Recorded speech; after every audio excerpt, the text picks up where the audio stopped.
तो दोस्तों, देश का जो माहौल है और नई पीढ़ी की देश के मुद्दों को लेकर जो सोच है, उसमें द केरला स्टोरी फिल्म देखने के बाद चर्चा का विषय जरूर बनेगी। ये अलग बात है कि देखने वाला जिस तरह के रुझान वाला होगा उसी तरफ से सोचेगा। कश्मीर फाइल्स फिल्म में बतौर कहानी या डायरेक्शन ऐसा कुछ नहीं था कि उसे फिल्मी दुनिया की बड़ी फिल्मों में रखा जा सके। अगर थी तो केवल हिम्मत, जो अब से पहले किसी फिल्मी हस्ती में नहीं होती थी कि वो कश्मीर का वह सच दिखा सके जिसके कारण कश्मीर घाटी हिंदू विहीन हो गई। तो उतनी हिम्मत की जरूरत थी द केरला स्टोरी को बनाने में, जिसे सुदीप्तो सेन ने कर दिखाया है। तो दोस्तों, आज हम एक्सप्लेन करने वाले हैं द केरला स्टोरी मूवी को। तो वीडियो को शुरू करते हैं, और अगर वीडियो अच्छा लगे तो वीडियो को लाइक जरूर कीजिएगा, और इसी तरह के वीडियोस पाने के लिए आप हमारे चैनल को भी सब्सक्राइब कीजिएगा, ताकि आपको इसी तरह के लेटेस्ट और फ्रेश कंटेंट मिलते रहे। तो फिल्म की कहानी शुरू होती है जांच अफसरों से घिरी फातिमा और शालिनी उन्नीकृष्णन से, जो अपने दर्दनाक अतीत की दास्तां बयां करते हुए कहती है कि मैंने IAS कब ज्वाइन किया ये जानने के लिए ये जानना जरूरी है कि कैसे और क्यों ज्वाइन किया। हालांकि यहाँ के जो ऑफिसर्स होते हैं वो फातिमा और शालिनी उन्नीकृष्णन की बातों से बिल्कुल भी सेटिस्फाइड नहीं थे, और वो शालिनी की बातों को बिल्कुल भी नहीं मान रहे थे। तो शालिनी यहाँ पर उन ऑफिसरों को अपनी एक बैक स्टोरी बताती है।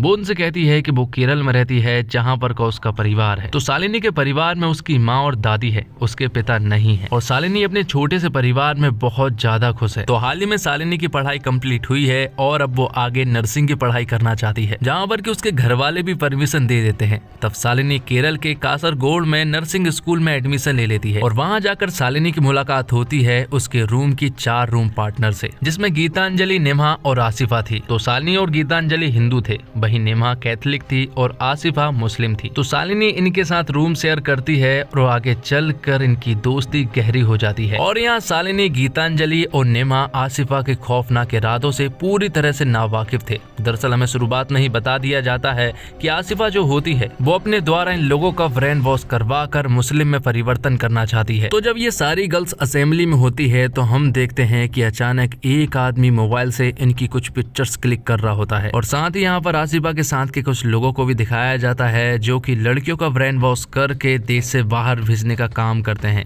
उनकी एक बहुत बड़ी गैंग है। अब आसिफा इन सभी लोगों को खाना खिलाने के लिए ले जाती है, जहाँ पर कि जब ये खाना शुरू करने ही वाले थे कि तभी आसिफा और नेहा प्रे करने लगती है, जिसे देखकर शालिनी उनसे पूछती है। तो यहाँ पर आसिफा उन्हें बताती है कि जब हम खाना खाना शुरू करते हैं तो सबसे पहले हम अल्लाह से प्रे करते हैं। यहाँ पर आसिफा सिर्फ और सिर्फ उनसे अल्लाह की बातें किया करती है और किसी गॉड में ना मानने को कहती है। आसिफा उनसे यहाँ तक कह देती है कि हिंदू रिलीजन के जो गॉड्स होते हैं वो उन्हें ठीक से प्रोटेक्ट नहीं कर पाते हैं, क्योंकि जो गॉड खुद को प्रोटेक्ट नहीं कर सकते वो अपने बच्चों को कैसे प्रोटेक्ट करेंगे, इसलिए तुम्हें भी अल्लाह में मानना चाहिए। तो ये तीनों लड़कियों के घर हॉस्टल से बहुत दूर थे, लेकिन आसिफा का घर उसके हॉस्टल से बहुत नजदीक था। इसलिए आसिफा उनसे कहती है कि उन्हें अपने घर भी जाने की जरूरत नहीं है, तुम्हें मेरे ही घर आ जाना चाहिए, क्योंकि मेरा घर भी तुम्हें अपनी फैमिली की याद जरूर दिलाएगा। असल में आसिफा के पास अपने रूममेट्स को अपने परिवार और धर्म से दूर ले जाकर और इस्लाम में परिवर्तन करने का एक गुप्त एजेंडा है। इसके लिए वो अपने 2 नकली भाइयों का भी सहारा लेती है, जिनके नाम रमीज और अब्दुल होता है। आसिफा यहाँ पर उन दोनों को रमीज और अब्दुल से मिलवाती है, और यहाँ पर उनसे दोस्ती करवाने के बाद उन्हें घर तक खींच लाती है, जहाँ पर कि वो अपने परिवार वालों से भी मिलवाती है। और साथ ही आसिफा अब्दुल और रमीज के साथ मिलकर ऐसा जाल बिछाती है कि लड़कियां कट्टरपंथी बन जाती है। जाने अनजाने में उनका ब्रेन वॉश हो रहा था,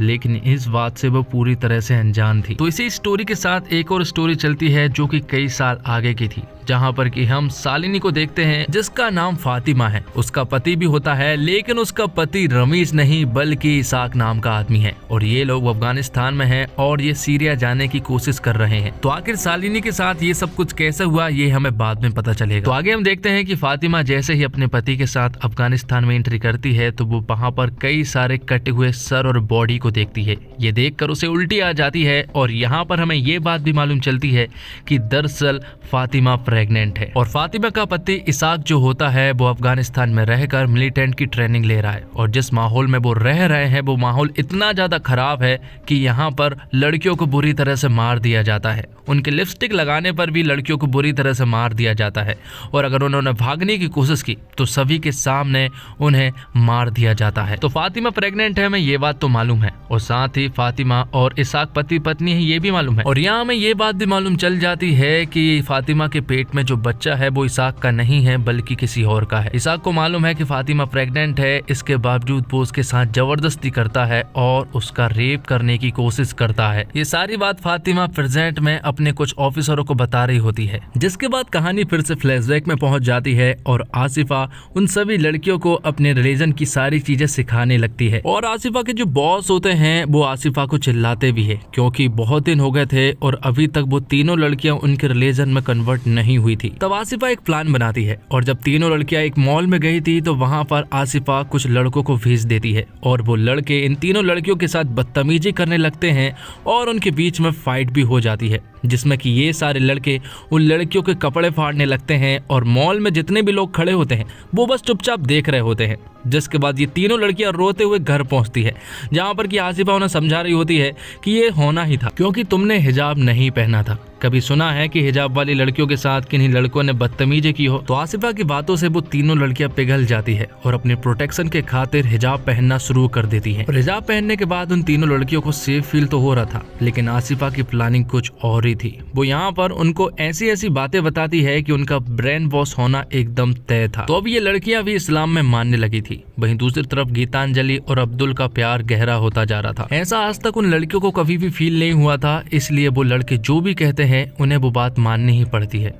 और वो साथ ही उनके साथ रात भी बिताने लगी थी। अब कुछ दिनों के बाद शालिनी और गीतांजलि अपने घर पहुंचती है और घर पहुंचते हैं सबसे पहले जब उनकी माँ उन्हें देखती है तो वो हैरान थी, क्योंकि उन लोगों ने हिजाब पहना हुआ था। और वो अपने परिवार वालों से ये भी कहकर आ जाती है कि उन्हें हिंदू धर्म में नहीं बल्कि इस्लाम के भगवान में मानना चाहिए। तो अब शालिनी और गीतांजलि जैसे ही वापस आते हैं तो यहाँ पर एक बहुत बड़ी प्रॉब्लम हो जाती है और वो प्रॉब्लम ये थी कि शालिनी प्रेग्नेंट हो गई थी, लेकिन रमीज इस बच्चे को एक्सेप्ट नहीं करना चाह रहा था क्योंकि दोनों के रिलीजन अलग है। तब यहाँ पर आसिफा उससे कहती है कि अगर शालिनी अपना धर्म चेंज कर ले तब तुम इससे शादी करके उसके बच्चे को एक्सेप्ट करोगे, जिस पर कि रमीज हाँ कर देता है। तब शालिनी अपना धर्म चेंज कर लेती है और उसके साथ साथ गीतांजलि भी अपना धर्म में परिवर्तन कर लेती है। तो धर्म के चेंज करने के बाद अब गीतांजलि और शालिनी की जिंदगी में प्रॉब्लम्स आना शुरू हो गई थी। गीतांजलि का जो बॉयफ्रेंड होता है अब्दुल, वो यहाँ पर गीतांजलि की कुछ न्यूड पिक्चर्स मांगता है और अब क्योंकि गीतांजलि अब्दुल से प्यार करती है इसलिए गीतांजलि को वो पिक्चर्स देनी ही पड़ती है। और इससे भी बड़ी प्रॉब्लम तो शालिनी के साथ थी, क्योंकि रमीज उसे छोड़कर जा चुका था। ये वो बर्दाश्त नहीं कर पा रही थी, इसलिए वो आसिफा के पास जाती है और आसिफा उन्हें मौलाना के पास ले जाती है। मौलाना उन्हें बताते हैं कि रमीज जो है वो अपनी माँ के साथ किसी दूसरे देश में चला गया है और अब वो वहीं पर रहेगा, यहाँ पर नहीं आएगा। पर शालिनी घर वापस भी नहीं जा सकती है क्योंकि वो प्रेग्नेंट है और उस बच्चे को गिराना भी हराम होगा। तो मौलाना उससे कहते हैं कि वैसे ही तुमने बहुत पाप कर लिए हैं, क्योंकि शादी से पहले प्रेग्नेंट होना ये बहुत बड़ा पाप होता है। मौलाना यहाँ पर इसाक नाम के आदमी के बारे में शालिनी को बताते हैं कि ये आदमी तुम्हारे लिए सबसे बेस्ट होगा और वो तुमसे शादी करेगा और तुम्हारे बच्चे को भी एक्सेप्ट करेगा और अल्लाह तुम्हारे पापों को माफ करे, इसलिए तुम्हें सीरिया जाकर एक बार अल्लाह के दरबार में अपने सर को झुकाना चाहिए। लेकिन अब क्योंकि शालिनी का ब्रेन वॉश पूरी तरह से हो चुका था, इसलिए वो जो भी कह रहे थे वो उनकी सारी बातों को मान रही थी। वो इसाक से यहाँ पर शादी कर लेती है और फिर थोड़ी देर के बाद यहाँ पर हम देखते हैं कि ये बात कहीं ना कहीं शालिनी की माँ को पता चल गया था, इसलिए वो दौड़ती हुई यहाँ पर आती है और वो अपनी जब बेटी को देखती है तो वो हैरान थी क्योंकि उसकी शादी हो चुकी थी। और यहाँ पर मौलाना के जो लोग होते हैं वो शालिनी से उसकी माँ को नहीं मिलने देते हैं और शालिनी को अपने साथ ले जाने लगते हैं। यहाँ पर शालिनी से कहा गया था कि वो कोलंबो जा रहे हैं पहले तो हनीमून के लिए, जबकि वो लोग सीरिया जा रहे थे। शालिनी बैकग्राउंड में बता रही होती है कि पासपोर्ट वीजा ये लोग बहुत ही आसानी से कर लेते हैं और यहीं पर शालिनी का नाम चेंज होकर फातिमा रखा गया था। वो सारी प्रोसेस कर लेते हैं और वो पहले तो कोलंबो ही जाते हैं। यहाँ दूसरी तरफ गीतांजलि के पास अब्दुल कॉल करता है और अब्दुल भी गीतांजलि को अपने साथ सीरिया चलने को कहता है, लेकिन यहाँ पर गीतांजलि साफ मना कर देती है। वो उससे कहती है कि मैं अपने इंडिया को छोड़कर कहीं भी नहीं जाने वाली।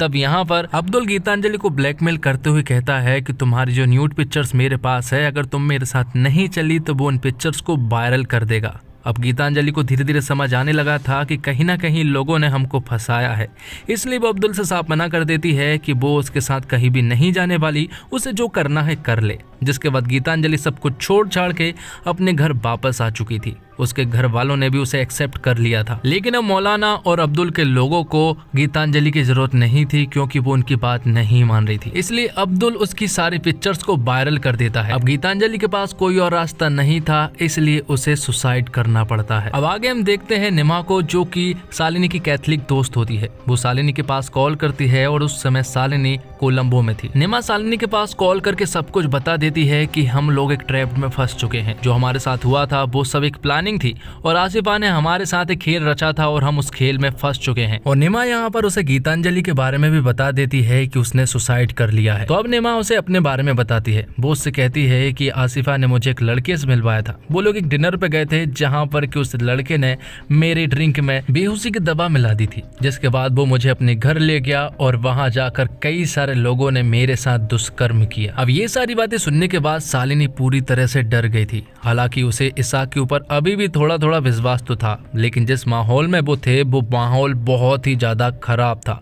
वहाँ पर औरतों को बेरहमी से मारा जाता और उनके साथ दुष्कर्म किया जाता। यहाँ पर जितनी भी औरतें हैं वो इसी तरह लाई गई हैं। अब कुछ दिनों के बाद शालिनी को एक बच्चा होता है और वो इस बच्चे के बारे में सबसे पहले अपनी माँ को बताना चाहती थी। इसलिए वो किसी तरह से जुगाड़ करके अपनी माँ के पास मैसेज कर देती है, क्योंकि अगर वो कॉल करेंगे तो वो पकड़े जाएंगे। तो शालिनी यहाँ पर एक औरत की मदद लेती है और उसके मोबाइल फोन से वो अपनी माँ के पास मैसेज कर देती है। लेकिन जैसे ही वो वहां से बाहर निकलते हैं तो अचानक यहाँ पर कुछ लोग आते हैं और वो यहाँ पर उस औरत को मार देते हैं। अब यहाँ से किसी तरह से बच के शालिनी अपने घर पर पहुंचती है और कुछ दिनों के बाद यहाँ पर कुछ फिर से लोग आते हैं और वो यहाँ पर शालिनी को बताते हैं कि इसाक शहीद हो गया है। और तब वो शालिनी और उसके बच्चे को अपने साथ ले जाने लगते हैं। जहाँ पर शालिनी रुकी हुई थी वहाँ पर और भी कई सारे लोग मौजूद थे। यहाँ पर वो शालिनी के बच्चे को भी अलग कर देते हैं। वो शालिनी और शालिनी के साथ वाली औरतों को एक जगह से दूसरी जगह पर भेजते रहते हैं। और जब वो एक जगह पर पहुंचती है तो शालिनी को यहाँ पर मालूम चलता है कि दरअसल इसाक जिंदा है और उसने भी उसका बस यूज ही किया है। यहाँ प्रेजेंट में शालिनी अपने ऑफिसरों को बता रही होती है कि उनका जो ग्रुप था उनमें से हर रोज एक लड़की के साथ बुरी तरह से व्यवहार किया जाता था और उनके साथ रात भर दुष्कर्म किया जाता था। यहाँ दूसरी तरफ हम देखते हैं कि निमा पुलिस के पास पहुंच चुकी थी और वो पुलिस वालों को वो सब कुछ बता देती है जो कुछ भी उनके साथ हुआ है। लेकिन पुलिस भी उनके साथ कोऑपरेट नहीं कर रही थी। यहाँ पर निमा उन्हें बताती है कि केरल में हर साल हजारों लड़कियों का धर्म परिवर्तन होता है और इतनी सारी लड़कियां गायब होती है जिनके बारे में आपको मालूम ही नहीं है। लेकिन पुलिस वाले भी उनकी यहाँ पर एफआईआर दर्ज नहीं करते हैं, क्योंकि निमा के पास कोई भी लीगल प्रूफ नहीं था। और दूसरी तरफ हम देखते हैं कि अफगानिस्तान में इन सारी लड़कियों को दूसरे ट्रेजिक कैंप में ले जाया जा रहा होता है और शालिनी ने मैपिंग काफी अच्छे तरीके से की होती है। तो उसे बहुत अच्छे से मालूम है कि अगर कहीं से भागा जा सकता है तो वो यहीं से, और अगर वो यहाँ से भी नहीं भाग सकी तो उनका भागना नामुमकिन है। इसलिए मौका देखकर वो यहाँ से भाग जाती है। उसके साथ दो और भी लड़कियां थी, लेकिन उन दोनों लड़कियों को मार दिया जाता है। लेकिन शालिनी यहाँ से सही सलामत भाग जाती है। लेकिन आखिर में वो अफगानिस्तान के कुछ सोल्जर के हाथ लग जाती है और उसी के बाद से शालिनी उन ऑफिसरों को ये सारी स्टोरी बता रही होती है। तो दोस्तों, फिल्म खत्म होने के बाद उन परिवार के लोगों को असल इंटरव्यू दिखाए गए हैं जिनके साथ ये सब वाकई हो चुका है। एक हंसते खेलते परिवार की युवती शालिनी, जिसे अपनी संस्कृति, अपनी परिवार, अपने रहन सहन और अपने आस पड़ोस से प्यार है। नर्स बनने के लिए वह नर्सिंग कॉलेज आती है। हॉस्टल में उसकी जिन युवतियों से दोस्ती होती है उनमें से एक उसे एक ऐसे रास्ते पर ले जाने का ताना वाना बुनती है जहां से वापसी की राह ही नहीं है। केरल से श्रीलंका, श्रीलंका से अफगानिस्तान और अफगानिस्तान से सीरिया का उसका सफर वहां आकर थमता है जहां उसके जैसी तमाम लड़कियां आतंकवादी संगठन ISIS के कैंप में सिर्फ इसलिए जमा की गई कि वे इन आतंकवादियों की देह की भूख मिटा सके। कहानियां फिल्म में और भी हैं, लेकिन ये कहानी झकझोर देने के लिए काफी है। और धर्म परिवर्तन कोई नया मुद्दा नहीं है और कई कहानियों में इस बात को पहले भी दिखाया जा चुका है।